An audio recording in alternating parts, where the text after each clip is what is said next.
વર્ષ 2025નો માર્ચ મહિનો મિત્રો તમારા માટે કેવો રહેશે? જીવનના વિભિન્ન ક્ષેત્રોમાં ગ્રહોનો કેવો પ્રભાવ રહેશે?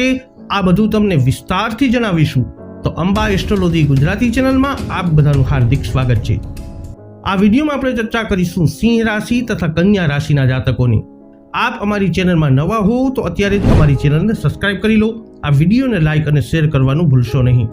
મિત્રો, આ માસમાં આ વર્ષનું સૌથી મોટું ગોચર એટલે કે શનિદેવનું ગોચર 29 માર્ચના રોજ થવાનું છે. શનિદેવ કુંભ રાશિમાંથી નીકળી અને મીન રાશિમાં પ્રવેશ કરશે. સૂર્ય 14 માર્ચથી મીન રાશિમાં ગોચર કરશે. તો 2 માર્ચથી શુક્ર મીન રાશિમાં વક્રી થઈ જશે. આ મહિને બુધ 27 ફેબ્રુઆરીથી મીન રાશિમાં ગોચર કરી રહ્યા છે.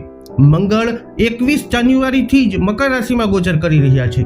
તો આ પ્રમાણેનું ગ્રહ ગોચર કાર્યક્ષેત્ર, વ્યવસાય, વ્યાપાર, નોકરી, આર્થિક સ્થિતિ, પ્રેમ, પરિવાર, દાંપત્ય જીવન, શિક્ષા, સ્વાસ્થ્ય આ બધાની દ્રષ્ટિએ તમારા માટે કેવું રહેશે એ વિસ્તૃતથી જણાવીશું.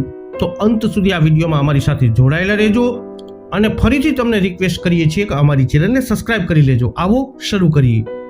શરૂઆત કરીશું આપણે આ વિડીયોમાં જેમના નામના અક્ષરો હોય છે મ અને ટ, સિંહ રાશિના જાતકોથી. તો માર્ચ મહિનાના રાશિફળ અનુસાર આ મહિનો સિંહ રાશિના જાતકો સામાન્ય રીતે તમારા માટે ઘણી હદ સુધી સંઘર્ષ કે થોડું કમજોર રહી શકે છે. તમારા લગ્ન કે રાશિના સ્વામી ગ્રહ સૂર્ય આ મહિને 7મા અને 8મા ભાવમાં ગોચર કરશે. તમારી કારકિર્દીના સ્થાનના સ્વામી આ મહિને ઉચ્ચ અવસ્થામાં 8મા ભાવમાં રહેશે.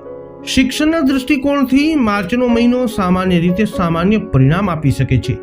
તમારા ચોથા ભાવના સ્વામી મંગળ આ મહિને સામાન્ય રીતે સામાન્ય પરિણામ આપી શકે છે.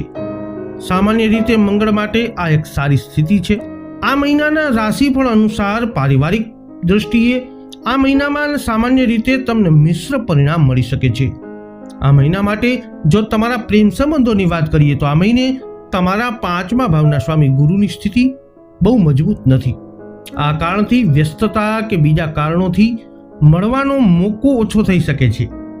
આર્થિક દૃષ્ટિકોણથી વાત કરીએ તો આ મહિને તમારા લાભ ભાવના સ્વામી ગ્રહની સ્થિતિ ઠીક નથી. આવી સ્થિતિમાં આવકના રસ્તાઓમાં નિરંતરતાની કમી જોવા મળી શકે છે. અંતમાં વાત કરીએ આરોગ્યની તો આરોગ્યના દૃષ્ટિકોણથી માર્ચનો મહિનો તમને થોડા કમજોર પરિણામ આપી શકે છે.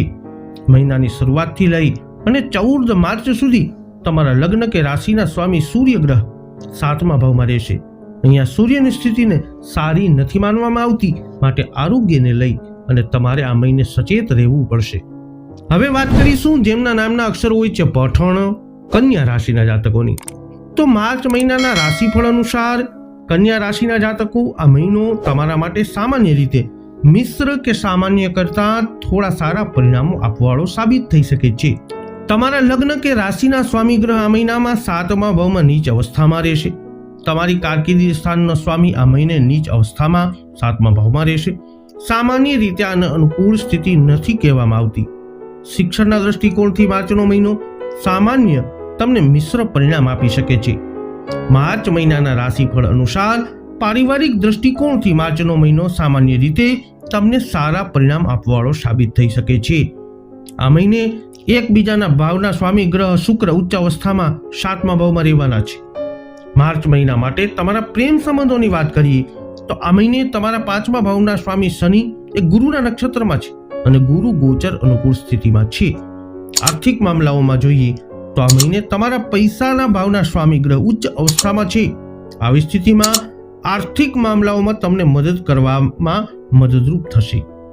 આરોગ્યના દૃષ્ટિકોણથી માર્ચનો મહિનો તમને ઘણી હદ સુધી કમજોર પરિણામ આપતો દેખાઈ રહ્યો છે. તમારા લગ્ન કે રાશિના સ્વામી ગ્રહ બુધ આ મહિને નીચ અવસ્થામાં રહેશે.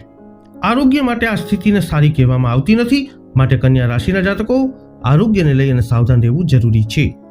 તો સિંહ તથા કન્યા રાશિના જાતકો વૈદિક જ્યોતિષશાસ્ત્ર અનુસાર માર્ચ 2025નું ગ્રહ ગોચર તમારા માટે કંઈક આવી પરિસ્થિતિનું નિર્માણ કરવા વાળું સાબિત થઈ શકે છે. આ વિડીયો અંગેના તમારા અભિપ્રાય શું છે કોમેન્ટ કરીને જણાવજો. આ વિડીયોને લાઈક કરજો, શેર કરજો. હજુ સુધી આપે અમારી ચેનલને સબસ્ક્રાઇબ ન કરી હોય તો અવશ્ય સબસ્ક્રાઇબ કરી લેજો. ફરી મળીશું નવા વિડીયોમાં. જય અંબે.